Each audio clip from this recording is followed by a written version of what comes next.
Allah Taala aytat: "Wa iz qulna lil malaikati." Biz aytkanda периштелерге сежде кылгыла адамга. Ошондо сежде кылышты. Бирок шайтан сежде кылбады жиндерден эле. Чыгып кетти Роббисинин буйругунан. Афататтахидунаху ва зурриятаху аулияа мин дуни ва хум лакум адуун. Кыласыңарбы шайтанды, иблисти жана анын элчигендерини дос Алладан башка, ал силерге душман болуп турса. Аллах Таала периштелерге айткан, Адам алейхиссалату вассаламды жаратарда мен жерге халифа жаратам деген. Жерде халифа деген Аллахтын өкүмүнү жүргүзүүчү жаратам деген. Алланын буйруктарын аткаруучу жаратам дегенде, периштелер Адам алейхиссаламды жараткандан кийин Аллах Таала периштелерге өкүм берген. Адамга сежде кылгыла деп. Периштелердин арасында шайтан да бар эле. Шайтандын негизи бул жинден эле. Бирок периштелер менен бирге болуп, периштелердин чөйрөсүндө жүрүп калган эле. Шайтан периштелер менен жүргөн эле, бирок ошол убакта бардык периштелер сежде кылган Адам алейхиссаламга. Бирок шайтан сежде кылбай койду. Аллах Таала муну баяндап мындай дейт: "Вастакбара", текеберлик кылды. Шайтан текеберлик кылды. "Ва кана минал кафирин", ошондуктан ал капырлардан болуп калды депчи. Шайтан периштелер менен жүргөн. Асманда кээ бир риваяттарда келет, бир да орун калган эмес, шайтан сежде кылбаган дейт. Кээ бир риваяттарда айтат, шайтан периштелерге дагы сабак өткөнгө мүмкүнчүлүк берген эле дейт. Шайтандын башчылыгы дагы бар эле, бир канча периштелердин үстүнөн да карайт эле дейт. Бирок качан Аллах Таала адамга сежде кылгыла дегенде, шайтан сежде кылбай койду. Периштелер бары сежде кылышты. Периште күнөө кылбаган зат. Ал эми шайтан бул жинден болгондуктан баш ийбей койду. Канчалаган жылдар бою периште менен чогуу жүрсө дагы бунун шайтандыгы кетпеди да. Ошол үчүн жакшы жерде, мечитте, медреседе, даватта, жакшы жерлерде адам көп жыл жүрсө дагы ички дүйнөсүн тазалабаса, ал бузук бойдон эле кала берет экен. Не демек биз даватка барабыз, же мечитте болобуз, же болбосо намаз окуйбуз, же медреседе окуйбуз. Ошол чөйрөнүн ичинде жөн гана жүрө бербестен өзүбүздү ар кандай баягы оорулардан, ички оорулардан, жаман сыпаттардан арылтууга аракет кылыш керек экен. Болбосо бир күн чыгып калат экен акыйкатычы. Шайтандыкы канчалаган жүздөгөн жылдардан кийин чыгып калды да. Качан адамдын нафсисине жакпаган буйрук келгенде акыйкат көрүнөт экен да. Шайтан эмне кылды? Өзүнү чоң деп санап, мен жакшымын, кыйынмын деп санап алды да. Аллах Таалага айтты: "Мен неге сежде кылат экенмин адамга? Халактани мин нарин", мени оттон жаратсаң, аны топурак ылайдан жаратсаң, мен неге сежде кылам? От топурактан жакшы деди да. Уламалар ушул аяттын түшүндүрмөсүндө айтат, нафсиси чоң, каалоолору чоң адамдын баш ийбейт дейт. Туура эмес сүйлөп калат дейт. Шайтан туура эмес сүйлөп алды, себеби анын нафсиси чоң эле дейт.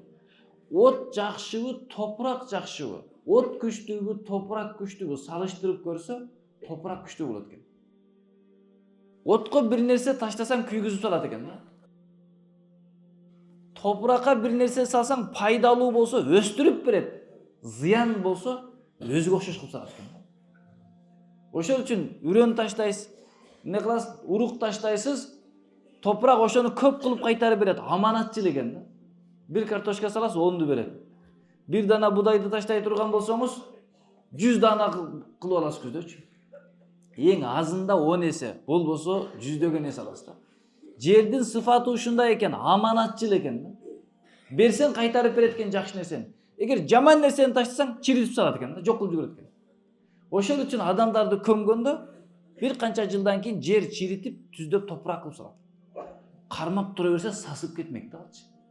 Кийин бир нерсе болуп ачылып калса, өтө уу чыкмак, ал жакта ууланган заттар чыкмак. А топурак зыяндуу нерсени жок кылат экен, а пайдалуу нерсени кайра аманат кылып кайтарып берет экен. Жер бетиндеги бүткүл жакшылыктардын көпчүлүгү топурактан чыгат экен.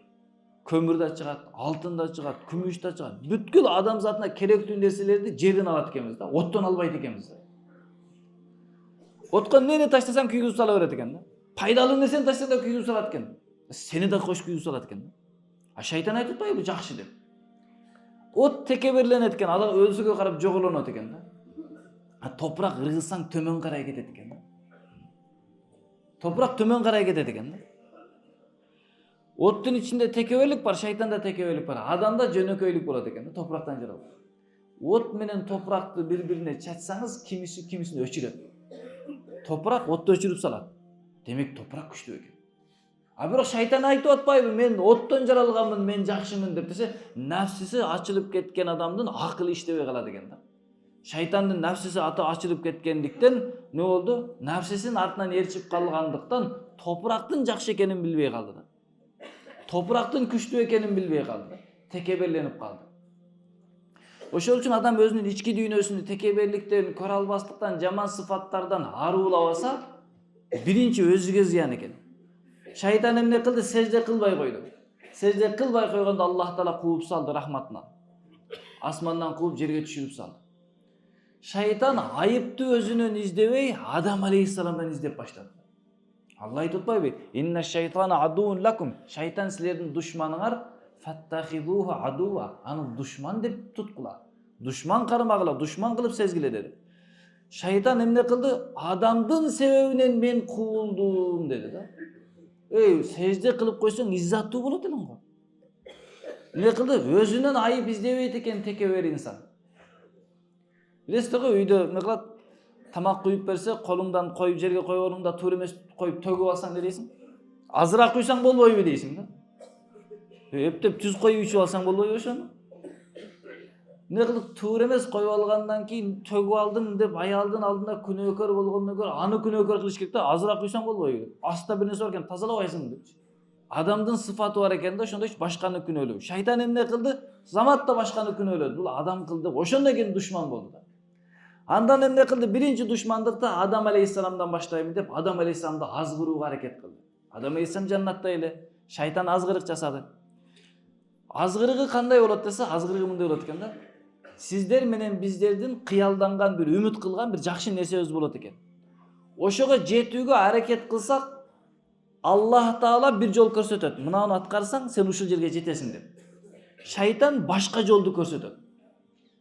Шайтан көрсөткөн жолдо ошол жерге жетпей төмөнгө түшүп кетет экенсиз. Адам алейхиссалату вассалам периште болушту, же болбосо түбөлүктүү жаннатта болушту, Алла вада кылган эмес эле. Бирок эми түбөлүктүү периште калып кетсе жакшы эмес беле? Адам алейхиссаламды түбөлүктүү бол деп айткан эмес эле. Коркунуч бар чыгып калыш. Периште боло турган вада жок эле.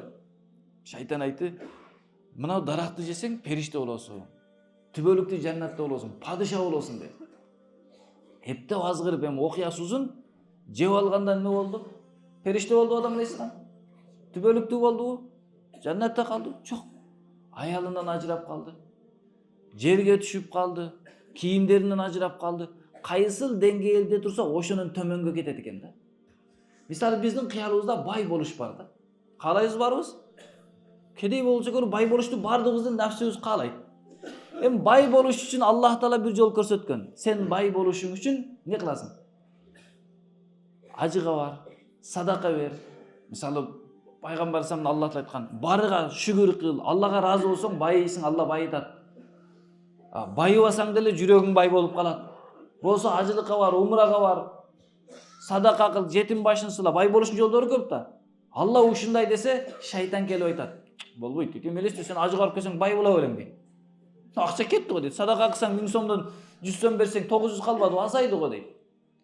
Шайтан айтат: "Жок, бул туура эмес" дейт. "А эмне кылыш керек десе, урлук кылыш керек." Тетигин алып койсоң байкатпай дейт. Алып койгондон кийин түрмөгө түшүп калат. Не болду? Эркиндикте турду эле, шайтан байлыкка жол көрсөттү, урлук кыл деди, коррупция кыл деди. Натыйжада түрмөгө түшүп калды. Эркиндиги дагы жок, байлыгы дагы жок. Ошо төлөй турган болуп калды. Шайтандын убадасы ушундай. Биз кыялданган бир жакшы нерсеге жетиш үчүн адашып кетүүчү туура эмес жолду көрсөтөт. Авторитет, кадыр-барк топтош үчүн эмне кылыш керек десе, шарият не дейт? Таква бол дейт. Адамдарга жакшылык кылсаң, адамдар сени сыйлайт дейт. Дават кыл, дин менен жаша, илим ал, Куран жата, кадыр-барк берет Алла десе, не дейт? Шайтан айтат, депутат бол дейт. Ошентип жаман жолду көрсөтөт. Анан кадырың кетет. Анан баардыгы сени жамандап жатып калат. Мына ошондой экен. Шайтандын азгырышынын жолу кандай десе, сиз кыялданган жашоого жетиш үчүн жаман жакты көрсөткөн. Мисалы мен бир жакшы жубайга үйлөнөйүн, жакшы бир келин алайын дедим. Шарият айтат, таквасыны, диндарыны, жакшысыны карагын, атасы таква болсун, апасы таква болсун, дүйнөнү сүйбөгөнүнү, динине карап тандай берсең, көзүңө сулуу көрүнөт, ахлагы жакшы болсо дейт.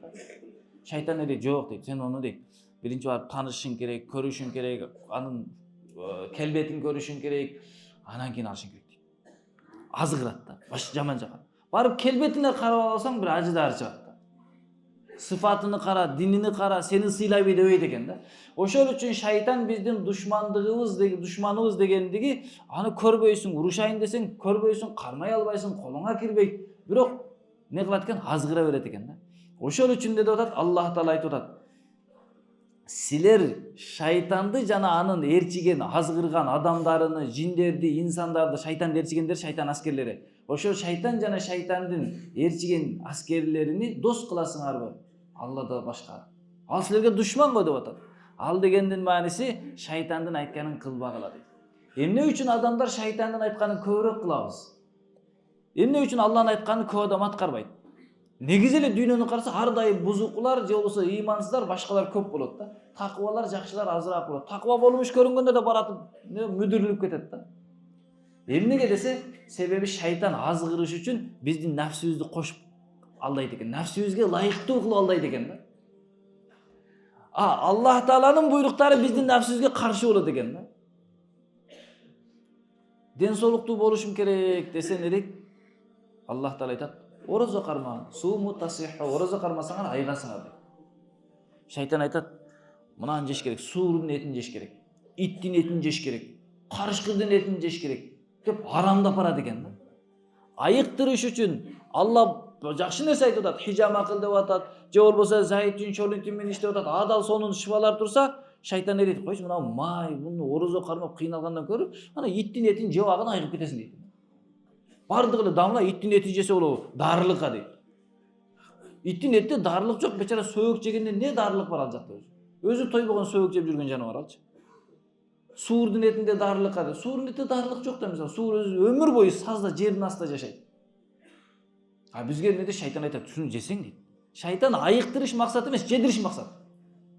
Мына ошондуктан шайтан бизди ушинтип кылган, кыялыбыздагы нерсени орундатыш үчүн азгырылып, туура эмес төмөнгө кетип кала турган жолду көрсөтүп коет экен да.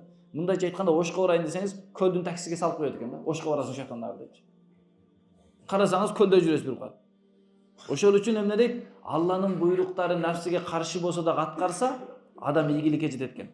Бисали залимина бадала, өтө жаман алмаштыруу залымдарга.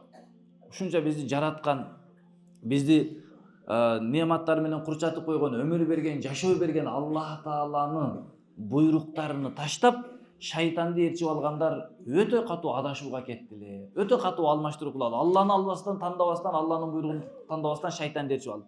Эмне болот десе, мунун акыйкатыны эртең кабырда көрөт. Шайтан, жиндер колдорунан эч нерсе келбейт. Алла айтат: "Ва ма ашхаттухум халқас самавати вал ард". Мен асман жердин жаратканды аларга көрсөткөн жокмун. Алар күбө болуп турган жок. Асман жердин жаратылышын шайтан көрүп турган жок. Жиндер көрүп турган жок. Вала халqa анфусихим. Өздөрүнүн жаралып жатканын да көрсөткөн жок. Эч ким жаралып атканын көргөн жок. Эч бир адам өзүнүн жаралып жатканын көргөн жок да. Шайтанды да Алла жаратканда, шайтан өзүнүн жаратканын билбейт, кандай болуп жаралганын. Ва ма кунтум муттахидал мудиллина абуда. Адашкандарды, адаштыруучуларды, жамандарды, бузукуларды жардамчы дос кылбаймын деди да Алла Таала. Эми ушул шайтандын ээрчип жүргөндөр, ыймансыз болуп, динсиз болуп кеткен инсандар кыямат күндө Аллах Таала баяндап атат. Ва яума якулу наду шурака ияллади заамтум. Аллах Таала айтат: "Силер дүйнөдө Кудай деп сыйынып жүргөн, мага шерик кылганыңарды чакыргылачы" дейт. Fada'uhu chaqirishadi, palanchi kel yordam ber. Har kim o'zining qudaylарын chaqiradi. Bu tashqa o'tga singganlar o'tin chaqiradi, tashqa singganlar tashin chaqiradi, archaga singganlar archasini chaqiradi. Kunga singganlar kunin chaqiradi. Falam yastajibu javob bermeydi, kelmeydi hech kimisi. Va ja'alna baynahum mawbiqa, alarning o'rtasına dushmanlik solib qo'yadi. O'shaning uchun qiyomatda ay menen kun dozoqqa tushadi deydi. Ay menen kun dozoqqa tushgandagi dozokta azaptалыш uchun emas. Dozokqa tushib ayga kunga sıyınganlar da azaptaydı eкен.